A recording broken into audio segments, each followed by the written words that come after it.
Okay. Hi, everybody. This is Linda Brubaker, and this is Lunch and Learn with Linda. It's a job seekers group, and we're here to support you in any way that we can. This is a free forum in the sense that what we're looking for is to provide advice and support to all of you, and for you all to have a forum in which you can support one another. We have a private LinkedIn group, and I'm going to put that in the chat. And in that private group, it really is private. That means no one else on LinkedIn can see what you say, or even that you're part of the group. So it's an opportunity to really share information, ask for advice and support, ask additional questions, even ask people to endorse you, okay, or to provide you with resources that you might not be comfortable asking in an open forum. Ask them here in the chat as well. Going to remind you several times about how to copy the chat. Now, I do put the chat in the private group, but sometimes we lose the links. And one of our goals today is networking, which means that we'd love it for you all to connect with one another.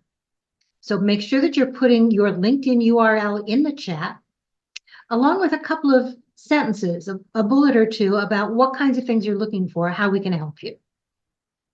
Okay. Paragraphs are great. Paragraphs are better probably in the private group, but because in the chat, it's harder to read them. We want to make sure that we can all do that. Okay. Any questions before we get started? All right. So I do this program as a way of providing support for you, but this is my give back. And I support it by doing job search coaching. So I'm going to put my information in the chat as well.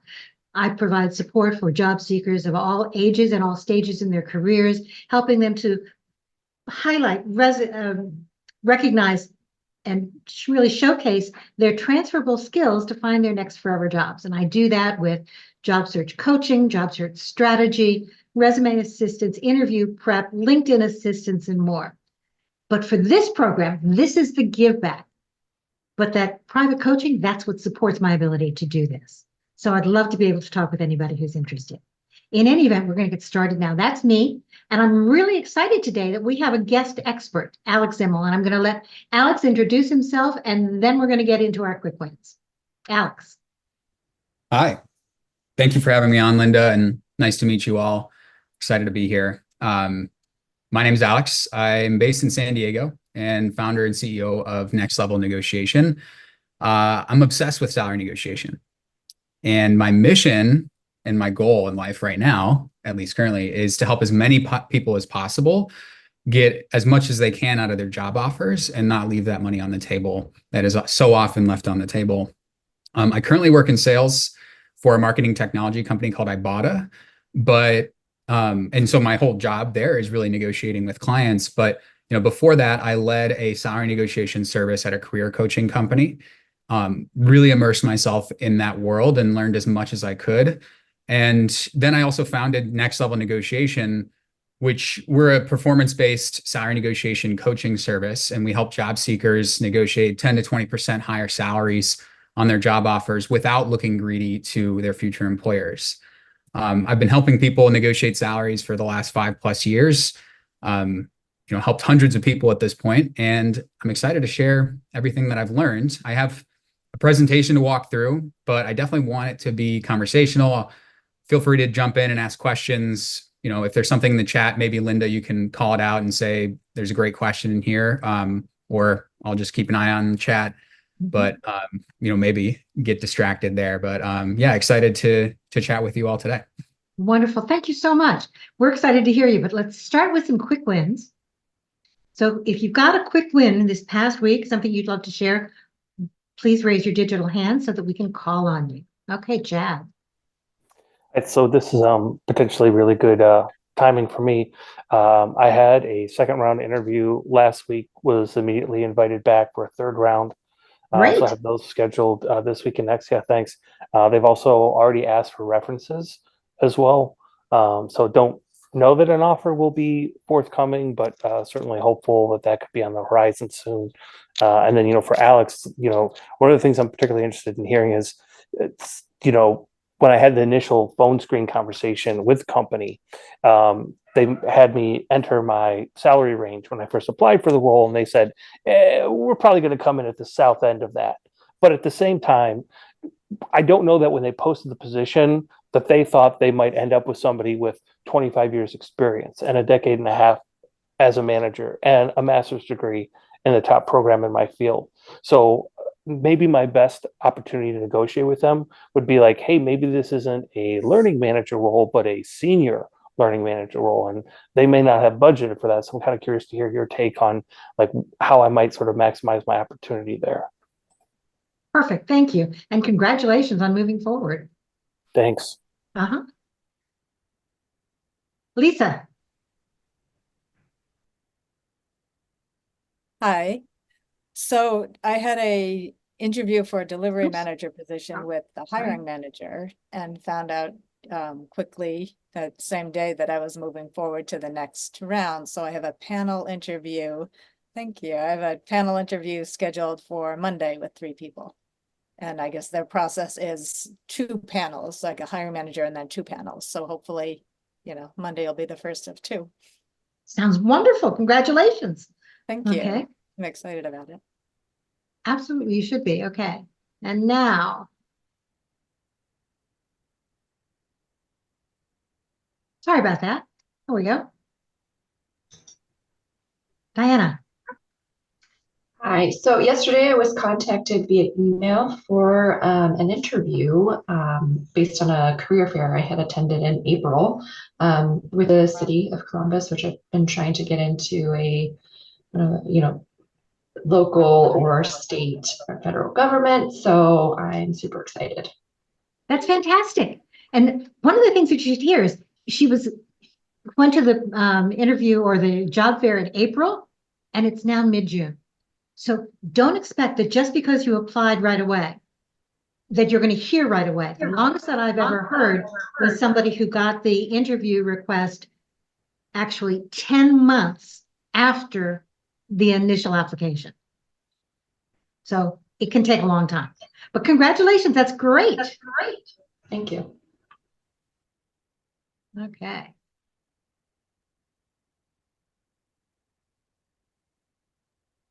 Hello there. Marcy, can you unmute? Yeah. Hi, how are you? Well, I finally got a really good job opportunity. I have an offer letter, but when we first initially talked, it was going to be around $20,000 higher than what they offered me, even though I'm much more senior applicant or first potential person than they were initially looking for. So this is great timing because I have a meeting today to talk with him about negotiations about what the pay is and everything like that. So I'm like, I really need some help making sure I don't screw him over, part of my language, but also want to make sure that I'm getting the best compensation from the onset. Absolutely, because what you get at the beginning affects every salary increase you get from there out. And then I will also tell you that when it rains, it pours, because literally I had another great interview with a different company yesterday. And then I had 3 recruiters reach out to me about also the opportunities. So when it rains, it pours. And actually, that's not unusual. I hear that a lot. That it seems like desert out there for a while, and then suddenly it all comes in at once. So it comes in waves, which is great. But congratulations, Marcy. I love to hear that kind of activity. Thank you. Anyone else?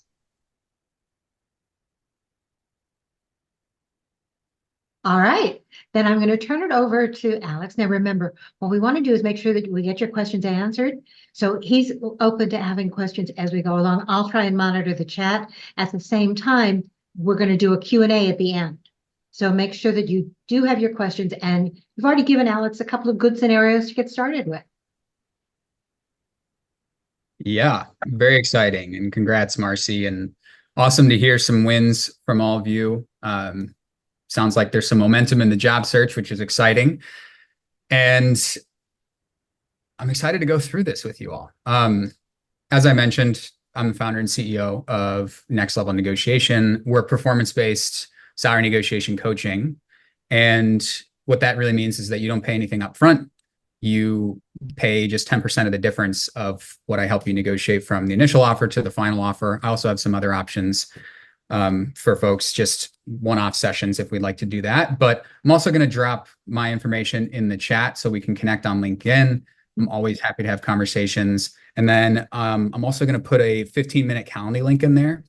So if you want to schedule some time to go through your specific situation and talk about what makes the most sense for you, then happy to do that. So just drop the link to my website, my LinkedIn profile, as well as a 15-minute Calendly link if you want to book some time with me.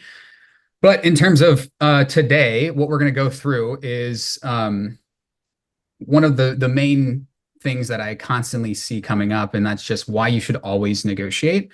So some common myths that I continue to see and some strategies to overcome that, as well as some specific scripts so we can get into some tactical stuff. And then I'll leave some room at the end for some questions.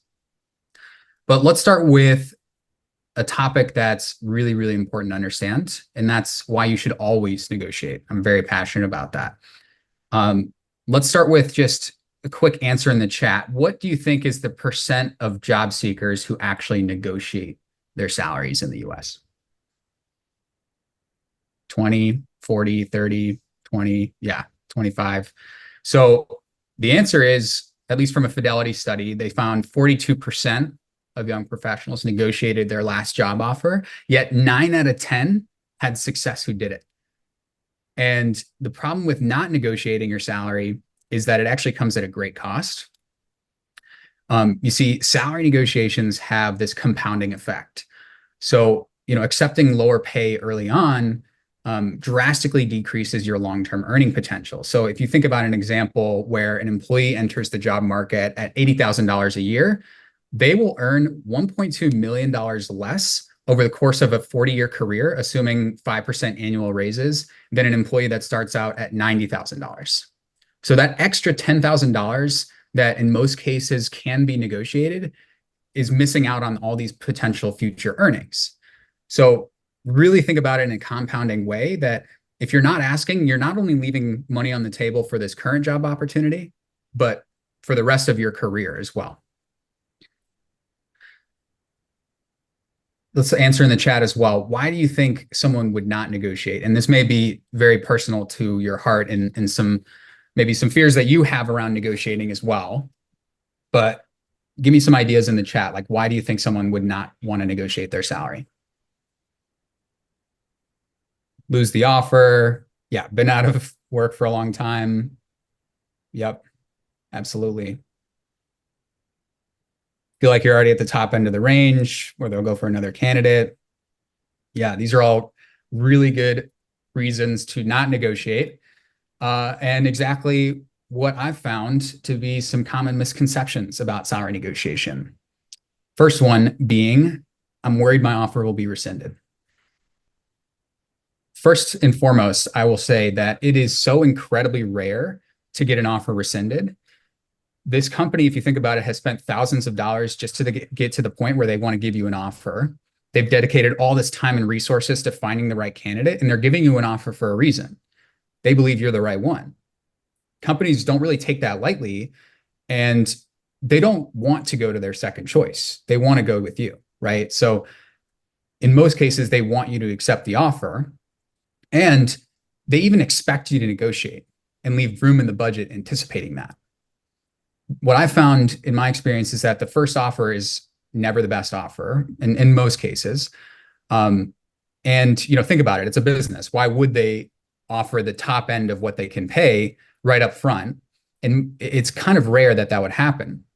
The only time I've ever seen offers rescinded was after the fact, if they felt like you were a liability. So that means if you were disrespectful or raised a red flag after the offer was extended, or frankly, it's a culture problem at the company because they aren't willing to negotiate.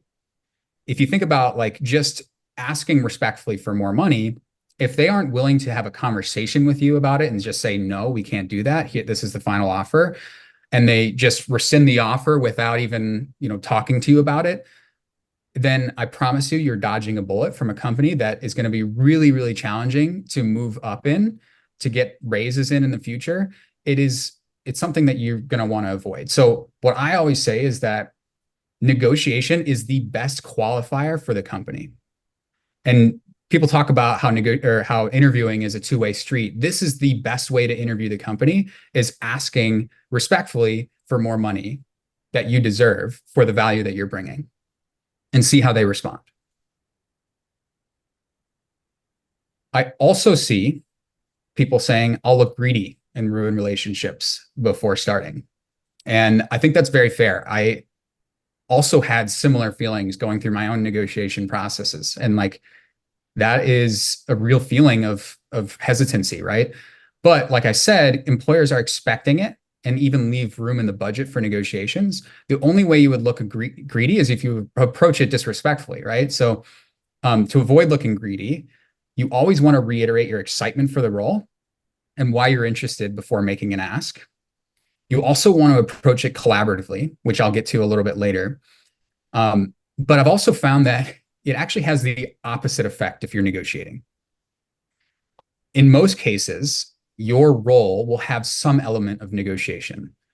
And honestly, negotiation is just communicating effectively. So you are still somewhat interviewing when you're negotiating with them, right? Especially in roles where you need to sell your ideas internally, or negotiate with clients, or any stakeholders internally on projects and deadlines, or whatever that may be. You are now showing your ability to do that in a collaborative way. So negotiating can actually be really productive for that beginning of the relationship, which is also why it's really important to build rapport with your recruiters and all the other people that you're interviewing with, not only to get the actual offer, but so that you can connect with them on a personal level. And by doing that, you're going to significantly reduce your chances of looking greedy when you're asking for more money. I also hear that people say they don't have leverage, which 99% of the time is untrue. You can find or create leverage in a lot of different ways, and I'll get into that in a bit. But even as someone that has barely any experience in a field versus someone that has 10 years of experience, that doesn't mean you don't have leverage, right? They're hiring you for a reason. So during the interview process, you want to really understand what that reason is and reiterate that, rehash that during the negotiation process. And you can get creative in the ways that you create leverage, but you kind of want to think about it in 3 different ways. There's positive leverage. So that's what they gain by hiring you, or your unique value. There's negative, what they lose by not hiring you. So that could be like leveraging, a competing offer, or saying that you have other interviews that are getting closer to an offer. Or normative, which is just using objective criteria for the negotiation. So agreeing on a source of truth for like market rates for the role, for example.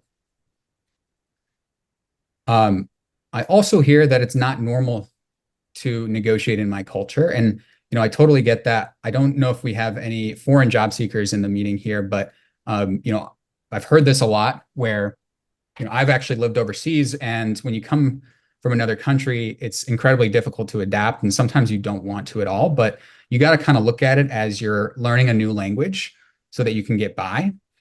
If you can speak the language of negotiation, or at least try, you're going to gain that respect of the person that you're negotiating with. And for the same reasons I mentioned, you're leaving so much money on the table. So if you don't adapt, you're going to be taken advantage of. I also hear I don't know what to say, which is okay. And I'll help with some of that stuff today. But you also want to take advantage of any mentorship opportunities you can get. I'm sure Linda is a great resource for that.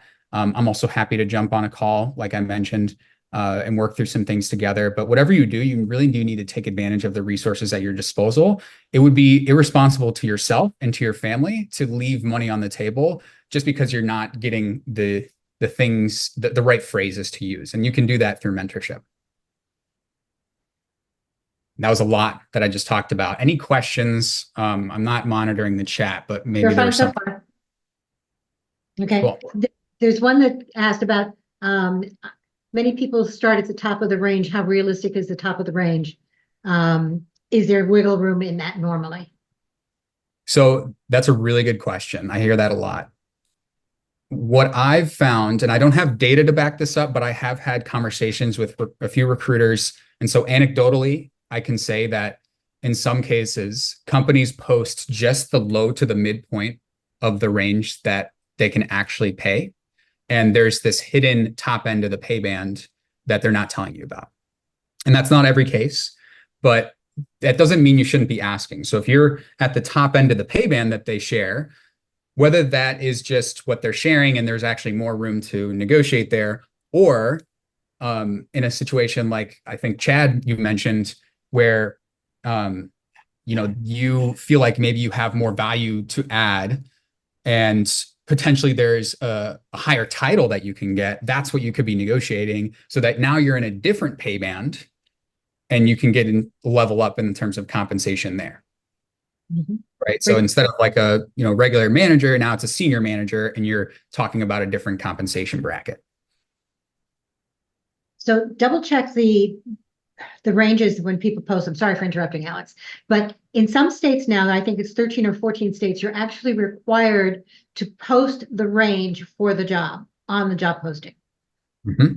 Now, unfortunately, in some states, they're just giving it, and you can put in whatever you want. The weirdest one that I saw was that the range went anywhere from 40,000 to 400,000.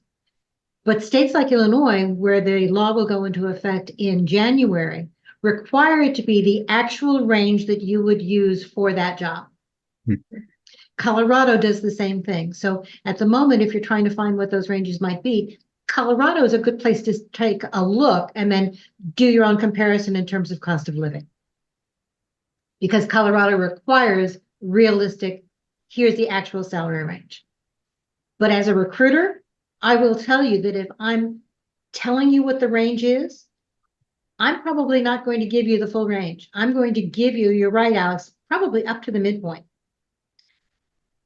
Because that's my goal, is to get the best quality candidate, unfortunately, for the best price, right? It's all about you use the product to some extent.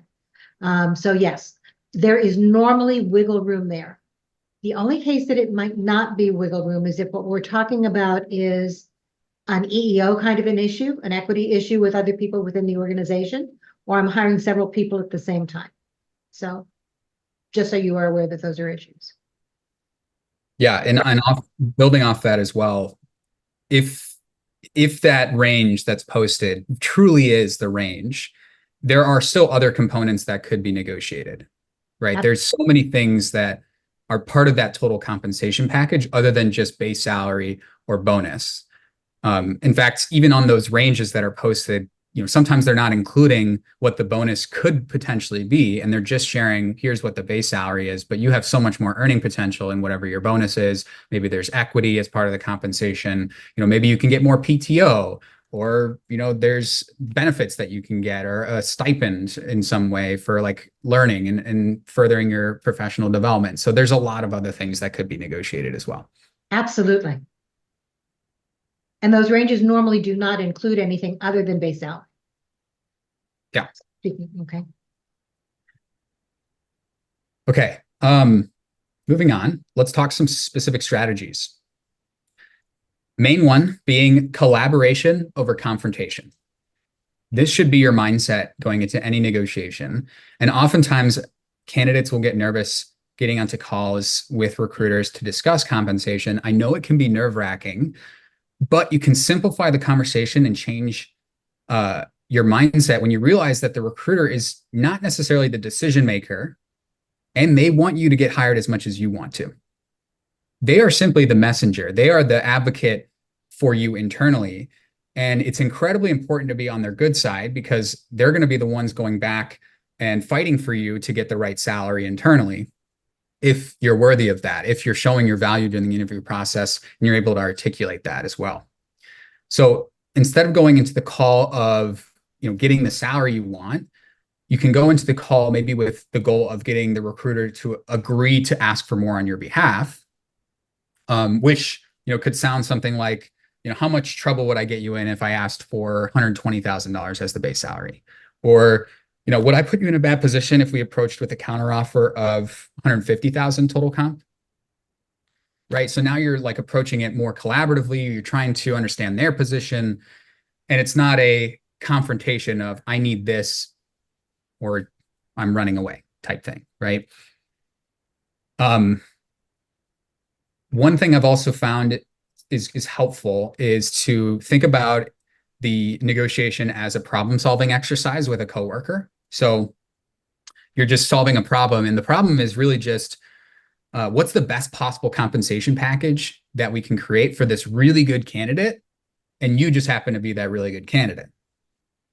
So just kind of take a bird's eye view into that and approach as if you would be solving a problem with a coworker and collaborating with them there.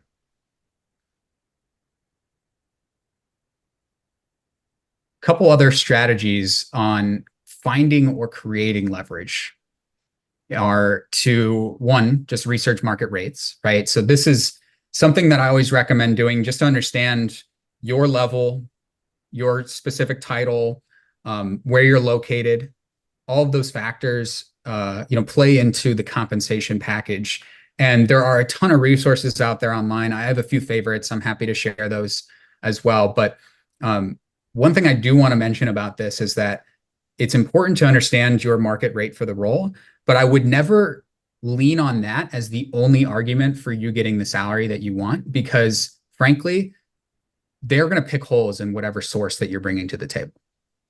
Most companies have their own HR aggregator software that's pulling real data from other companies that are reporting salaries for what they're paying for this title, for this level, in this location, at this size company. They know exactly how much they're paying for the 50th percentile, 75th percentile, 90th percentile.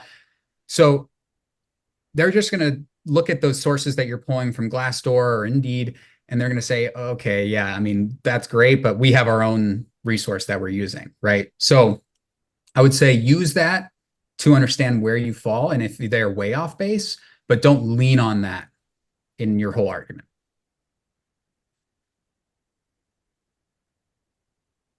Also, get competing offers. I think that is the most obvious negotiation tactic, but it is the most effective. If you have a competing offer that's better, leverage that.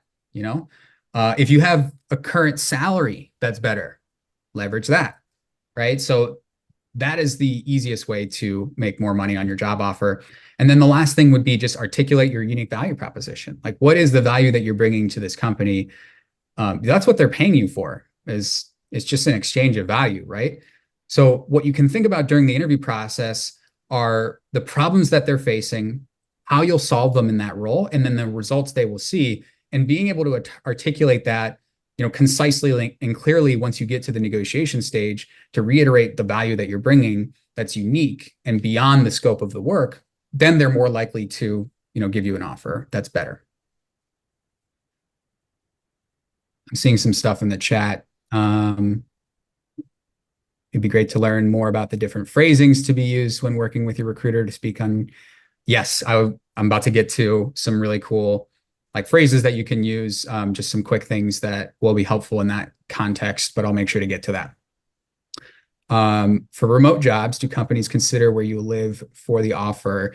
Yes. So I've actually seen it both ways, where they will take the compensation of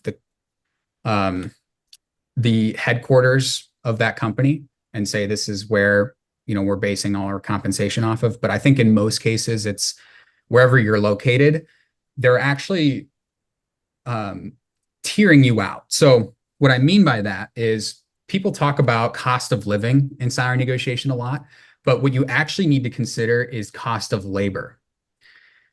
And there's differences between the two. Cost of living is the obvious one. It's like, how much does it cost to live here, right? And that's what most people point to in negotiations of here's the argument of I need more money because it's going to cost me more in rent, right? Which frankly, the company doesn't actually care about. What they really care about is cost of labor, which is just what is the market paying for this role, this level of experience in this location. And they have 3 different tiers of locations in the US. There's tier 1, which is San Francisco, New York, right? The big ones. LA, also a tier 1. And then there's tier 2 cities, San Diego, Chicago, DC, a few of those. And then there's the tier 3, which is basically everything else, right? Where everyone else is in the country, that's a tier 3. So you're going to be paid less because the cost of labor there is a lot cheaper. And a good example of that is San Diego is very, very near and dear to my heart. I live there right now. And the cost of living is actually the highest in the US. It just beat New York and San Francisco as the most expensive place to live, which is awesome for me, but um, it's not caught up in terms of the cost of labor. So income is not there yet. Like companies aren't paying to the rate that deserves for that cost of living. They're still paying based on the cost of labor of what other companies are paying for those roles in that area. All right, let's move on to some guidelines that I like to follow in the negotiation process. One is controlling the timeline. What I've found is typically more time that you spend in the negotiation process, the more money that you actually are getting.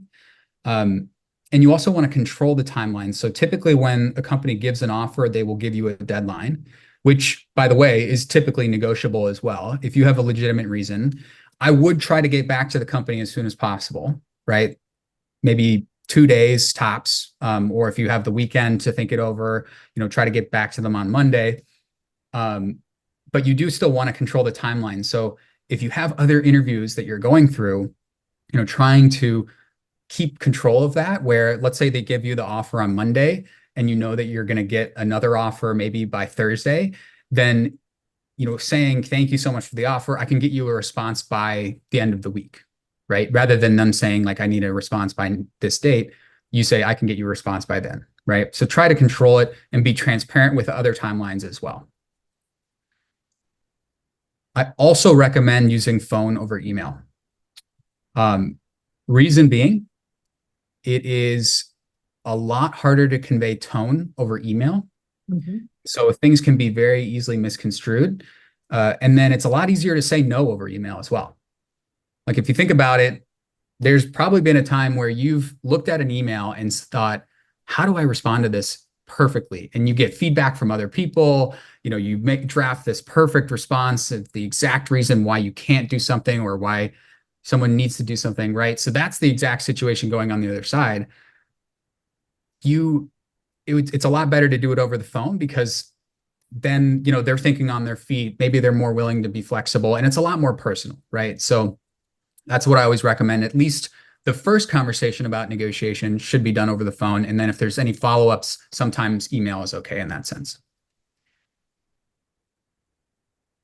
Also, control and gather information throughout the process. So what I mean by controlling information, you only want to voluntarily share information that improves your situation and avoid sharing information that doesn't help or weakens your position, right? So for example, if you have, interviews at higher level roles for other companies, then you want to share that voluntarily. If you have interviews with lower level positions, lower compensations, you wouldn't share that. I mean, it's very simple, but something to consider about what information you're actually sharing with them. And then you also want to gather information because that's leverage, which means just asking thoughtful questions, trying to understand their position and really know the context of this conversation so that you can be creative and come up with solutions that will help with the negotiation later. I also always recommend over-preparing. So doing your research, drafting a script, running through mock negotiations, talking to people about it, figuring out the right strategy. I think it's way better to prepare or over-prepare than under-prepare, especially for something as important as compensation, which frankly is the whole reason why we work, right? Like to make money and provide for our family or whatever it may be, right? So make sure that you're maximizing your opportunity to make as much as possible. And then I also say talk less, listen more. That goes back to the information thing, but the person who talks the least is usually the winner. You want to avoid rambling, explaining, just let the recruiter or whoever you're negotiating with do the majority of the talking. And also embrace awkward silences. They are good. Ask the question and stop talking. Give your ask of what you want and stop talking, right? The more that you're trying to ramble or over-explain it, the less confident you will seem. And lastly, has anyone ever heard of BATNA?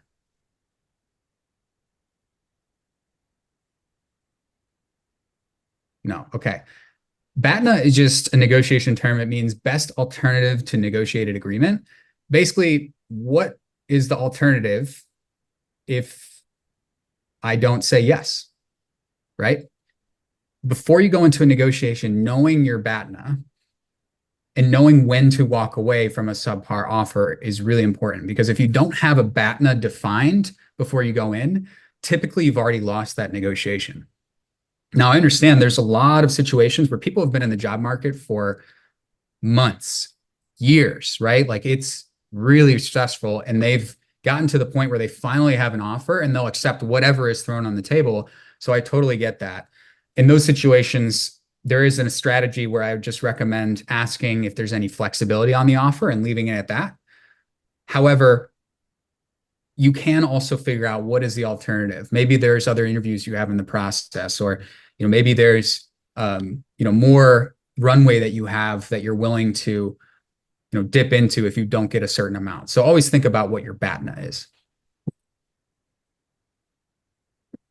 Okay.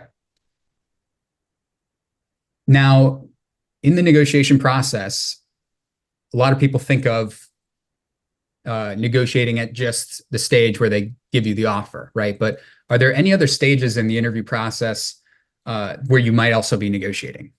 Drop it in the chat.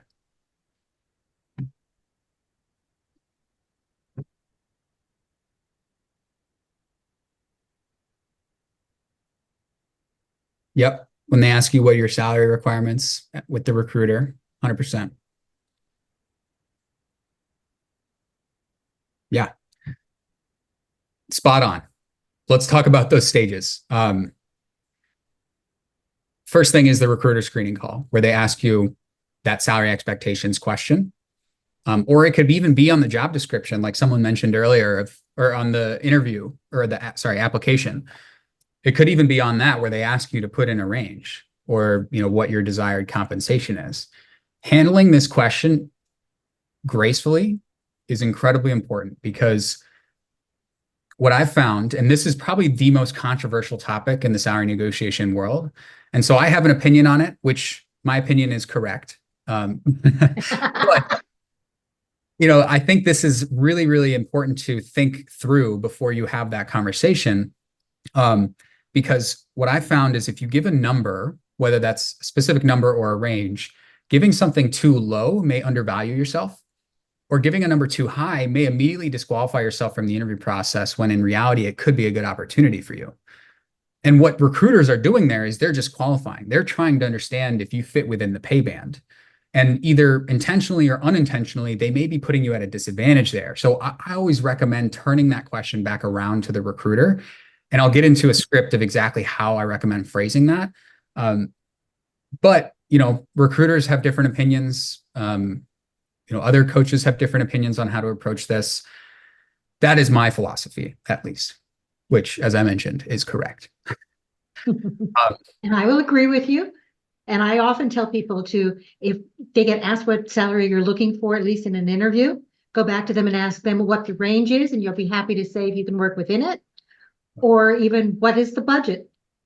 Bingo. Spot on. And I will get to that in a second. Perfect. There's some language where you can do it with confidence, but also showing empathy. And I think that's a good way to approach it. But the second stage in the negotiation process is when they actually extend the offer to you. So I get a lot of people that feel pressure to give an answer right on the spot, or want to negotiate right away, whether that's sending the email, like you get an email with the offer, or they call you with the offer. I always recommend, do not accept the first offer, and do not try to negotiate. You're simply just asking for more time here, right? You're expressing your gratitude and appreciation. Ask questions so you can understand the offer itself, and then ask for more time to review with your family. No matter how good you are at negotiating, no matter how ready you think you are, in most cases, it doesn't make sense to negotiate on this call. You probably want to give yourself some space to prepare a thoughtful counteroffer. Talk it over with your family before you accept something, whatever that may be. So always think about that when you actually get the offer. And then there's the counteroffer, where you actually deliver your counteroffer, and you do this collaboratively, which we'll get into in a second. And then handling objections, which is inevitable. You will get pushback. So when you get that no, how do you respond, and what types of follow-up questions are you asking? Okay, I have some scripts to go through, but questions about this before I jump in? So I have a couple of questions in the chat. One of which is, how do you answer the question when they ask you what you're looking for, especially if what we're talking about is putting it on the application itself? Yeah, so on the application itself, there's like 3 different scenarios I've seen, whether that's they give you a field that is like an open text box, so you can write anything. And in that case, I would put negotiable. If they give you a field that forces you to put a number in there, I would give probably like the midpoint of your base salary that you're looking for, and just the base salary. And the reason why I say that is because if they refer to that again, you could always have the excuse of saying, oh, I thought I understood that as like, that's the base salary. I'm actually looking at total compensation, which is inclusive of bonus, commission, et cetera, right? So you're not trapped into that later if you do go back to that, but it does allow you to maybe have a better chance of moving forward. And then if they give you the option to put in a range, I would probably just put a big range. And, companies do that right now. Someone mentioned, I think they saw a job description of $40,000 to $400,000 as the range, which is ridiculous. Play their game, don't go crazy with that. But like, if you are looking for roles that are like 150,000 total comp, maybe you put in like 120 to 180 as your range, right? Mhm. And just give yourself a lot of that cushion. Yeah. Okay. So I noticed that one of the things that in the chat, somebody said, some companies ask what you earned in your last role. You're right, Barry. That should have absolutely no impact on what you're making now. Your current compensation or your compensation for your future job should be based on the value you bring to the new job, not what it was in the old job. And so there are some states, in Illinois, I'm proud to say, is one of the ones that started this, says that you can no longer ask what current salary or past salary history was. Yes, you are 100% right. There's a reason why states are starting to make that illegal to ask that. And what's really unfortunate is I found it happens so often that question is asked, and then people share their current compensation, and the best offer they get is maybe, a couple $1,000s, $5,000 more than what they're currently making. Exactly. And it's like, you should be grateful you're making more. But like you said, it's about the value that you're bringing to this company, not about what you brought to the last one, or, what that was positioned as in your previous role. I mean, what I would say in this context is, I don't feel comfortable sharing that. I more focused on the role and, doing as best as I can in the interview process, and just looking for a fair market rate based on my skills, experience, and what I can bring to the table. Mm-hmm. So you're kind of just redirecting. Hey, Alex, real quick. When the computer system requires you to enter an amount, I noticed someone in the chat said the same thing that I've been thinking. If you put something and you don't really know how much and it's too high for them or whatever, why can't we just put $1 knowing the ATS system is not the way to get a job anyways? I mean, are we wrong in that? So Linda, go ahead if you had a thought on that. Yeah, I do actually. So having used the ATS systems a lot, okay, not all of them, most of them are looking for a number. Now, I wouldn't do the $1 because the $1 might kick it back out. That doesn't really look like a real number, but 11111 or 12345, the system will accept it as a real number, but anybody looking at it sees that you're doing it just as a way of getting past the ATS. So that may trigger a call, but I have never seen anybody kicked out of the by an ATS because you put in the 12345 or 11111. Yeah, I also have the same recommendation. I would not put $1 for the same reason that Linda mentioned. I think when a human looks at that, then they're just going to think that you're not taking it seriously. Correct.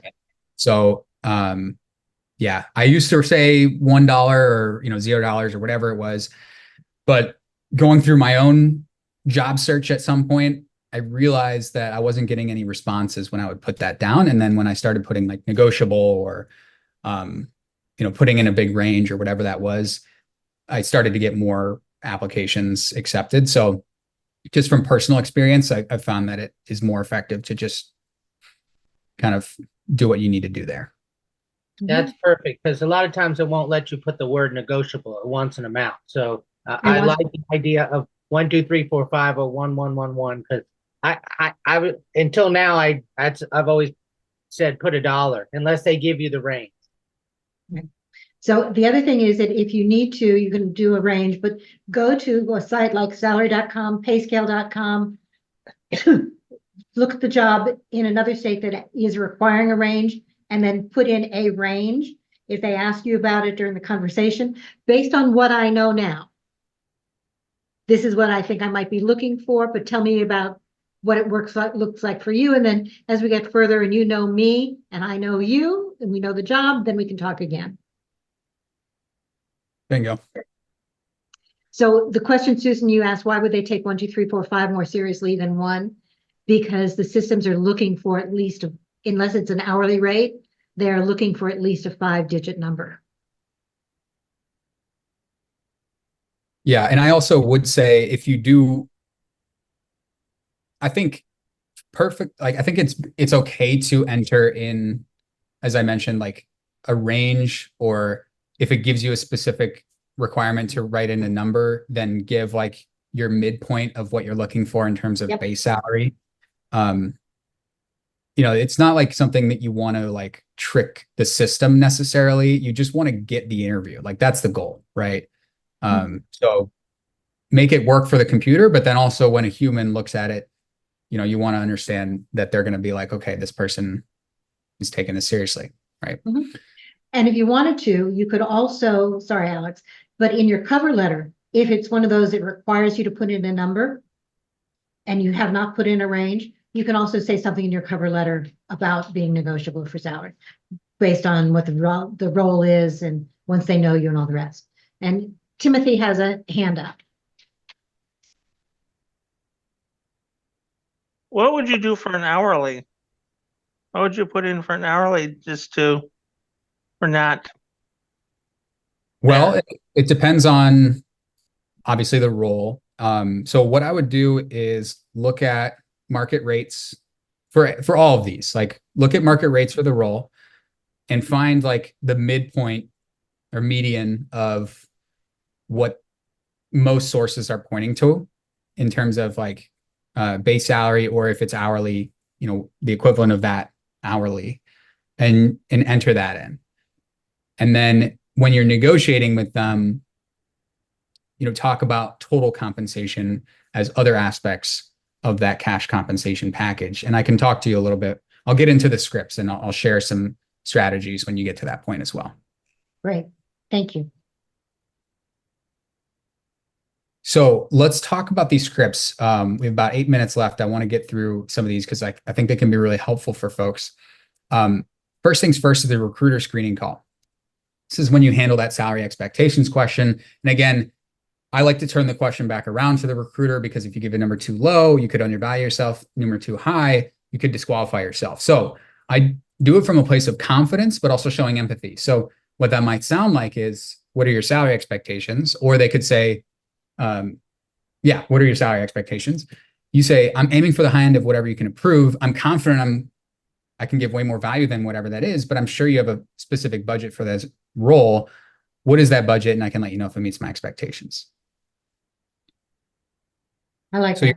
you're accomplishing a couple things. Like you're setting the precedent that you're aiming for the best that they can possibly give you, and you're going to be fighting for that. And that's the confidence coming through. But your empathy is, I'm sure you have a budget. Like, what is that budget? Let me know, and I can help you understand if it meets my expectations.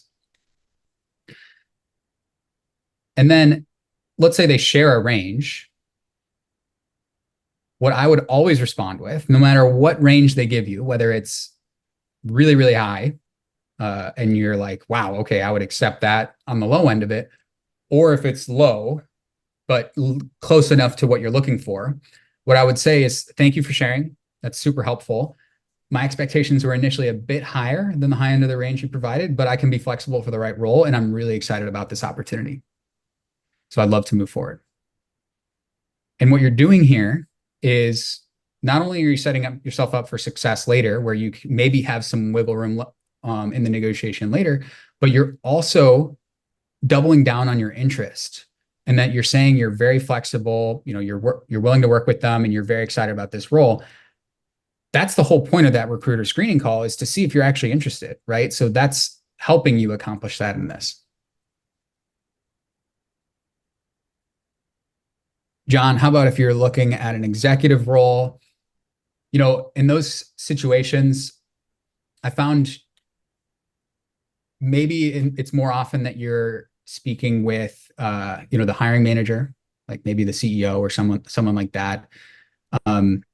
You definitely want to be as transparent as possible, but it's not to say that you can't take this same approach, right? Like understanding their budget for the role, letting them know if it meets your expectations. If they continue to push back, which, by the way, that's the other potential scenario here, where they continue to push and say, listen, I just need a number. Like, what is that number?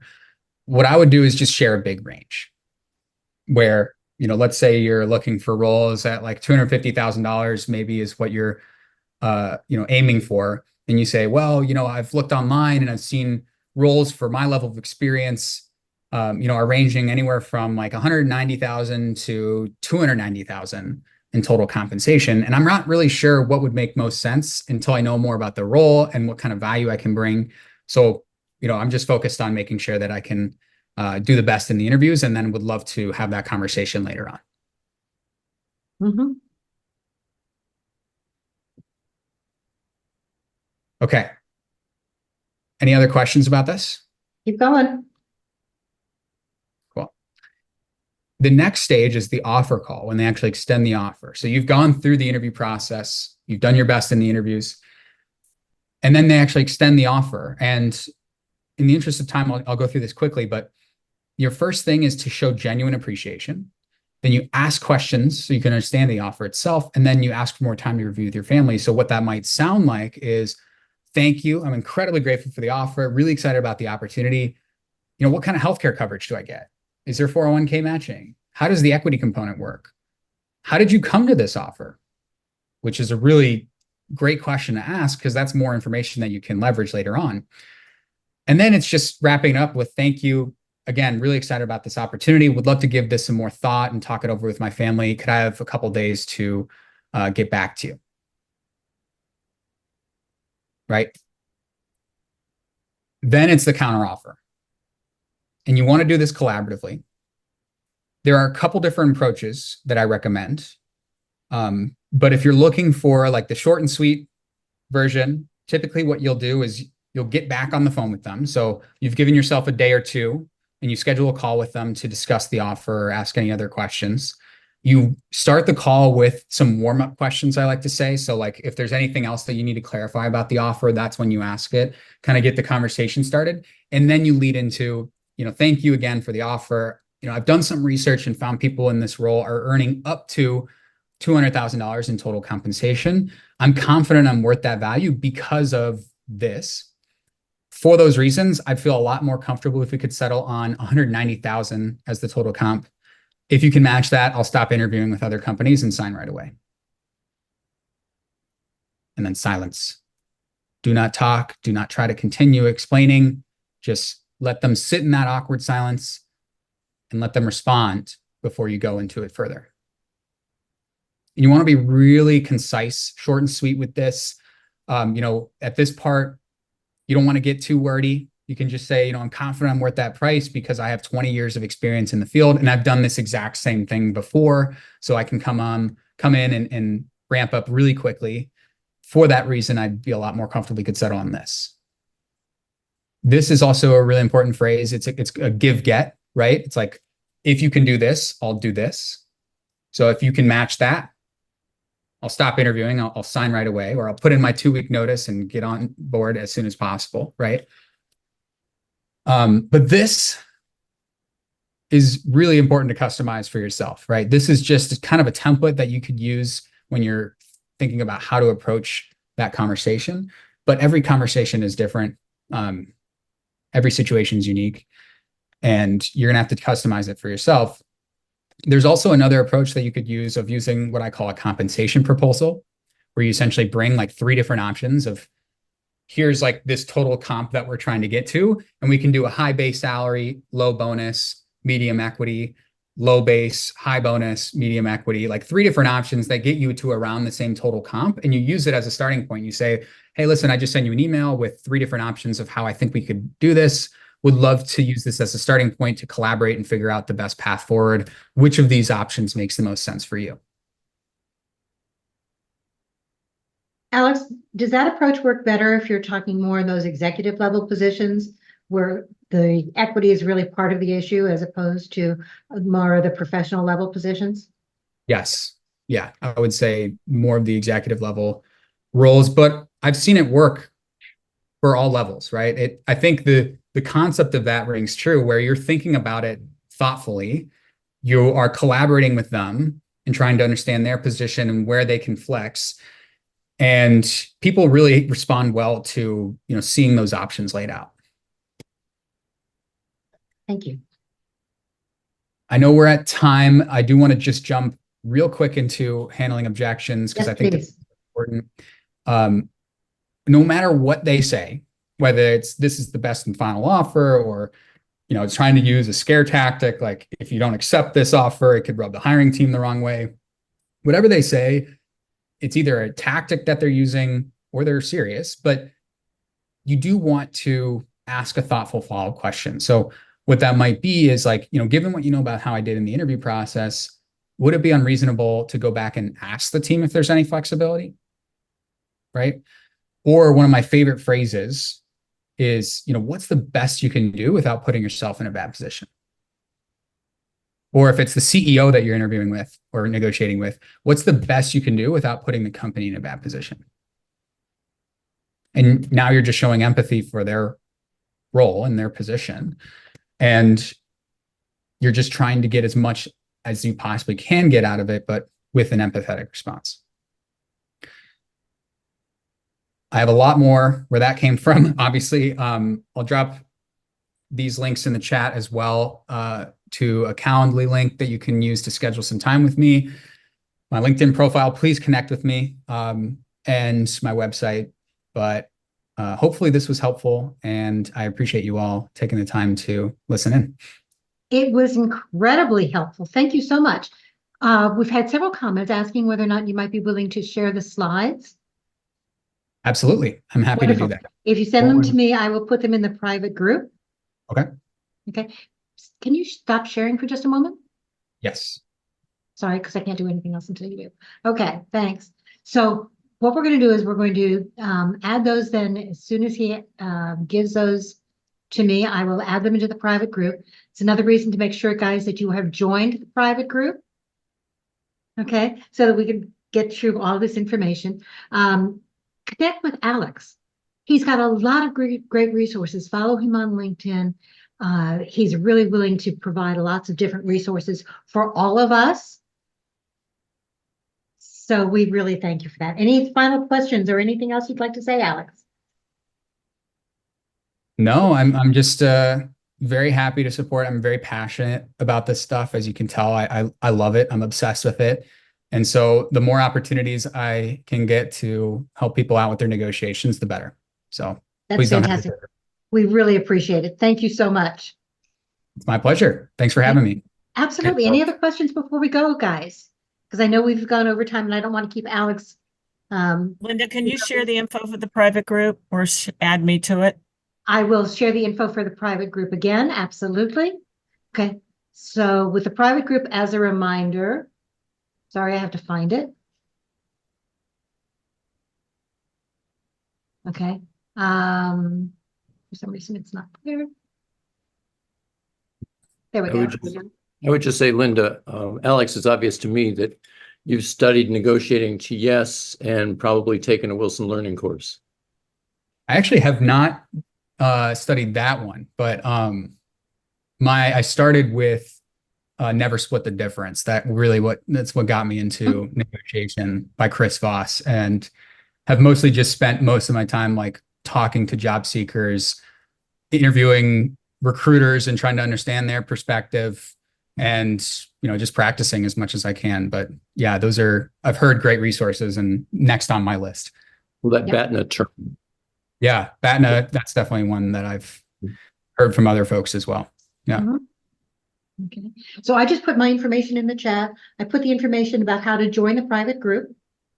As a reminder, the only people who get into that private group are those who've actually registered for these sessions.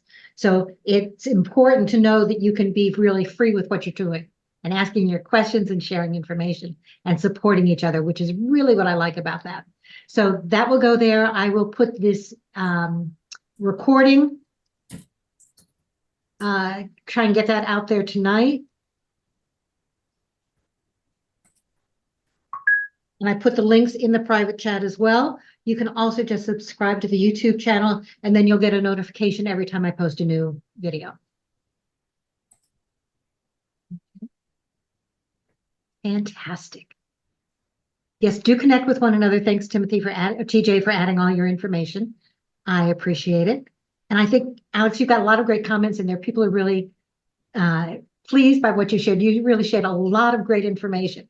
And it sounds as though we've got some people who could put it to immediate use, which is even better.